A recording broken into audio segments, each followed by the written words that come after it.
इतिहास में पढ़ा होगा कि बाबर भारत आए तो यहाँ के इब्राहिम लोदी और सिकंदर लोदी से उनका जब युद्ध होता है तो वो किस लिए होता है? वो युद्ध के, वो धर्म के लिए युद्ध नहीं है कि बाबर ने जो है उस पर गया। अगर बाबर भी यहाँ पर आता है तो सत्ता के लिए आता है, और इब्राहिम लोदी भी अगर उससे युद्ध करता है तो सत्ता के लिए होता है।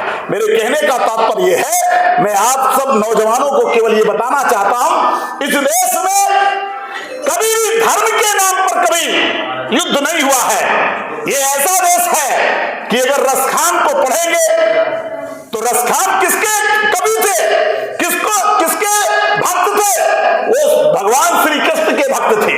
भगवान श्री कृष्ण के बारे में अपनी बात कहते हैं। ये कितना खूबसूरत देश है कि संत रसखान जो है वो बात किसकी कर रहे हैं? वो श्री कृष्ण की बात करते हैं। यानी ये देश ऐसा देश है जिसमें हर जाति धर्म के लोग आपस में भाईचारे से रहते हैं, और ये देश तभी आगे बढ़ सकता है जब सभी लोग मिलजुल करके रहेंगे, तभी ये देश आगे बढ़ेगा।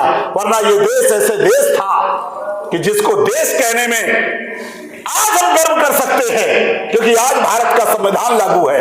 अब सभी को बराबर का अधिकार है। आप किसी भी जाति धर्म में पैदा हुए हों, आप किसी भी है, आपके साथ कोई भेदभाव नहीं कर सकता है। वरना ये देश तो ऐसा देश बनाया गया था जिसमें एक जाति दूसरी जाति से इतनी नफरत करती थी कि बगल में बैठ नहीं सकते थे।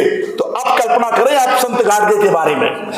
मैंने ये बात इसलिए बताई कि संत गाडगे को पढ़ने के लिए संत गाडगे की पृष्ठभूमि और संत गाडगे का जो जीवन था वो 1876 का है। वो 1876 में ऐसा शासन है जिस समय बच्चों को पढ़ने का मौका नहीं था, वो बैठ नहीं सकते थे, उनके साथ कोई व्यवहार नहीं कर सकता था, मानवीय व्यवहार नहीं कर सकता था, मानो एक समान का व्यवहार नहीं कर सकता था। अगर मानो एक समान नहीं होगा तो ये देश और संस्कृति आगे नहीं बढ़ सकती है।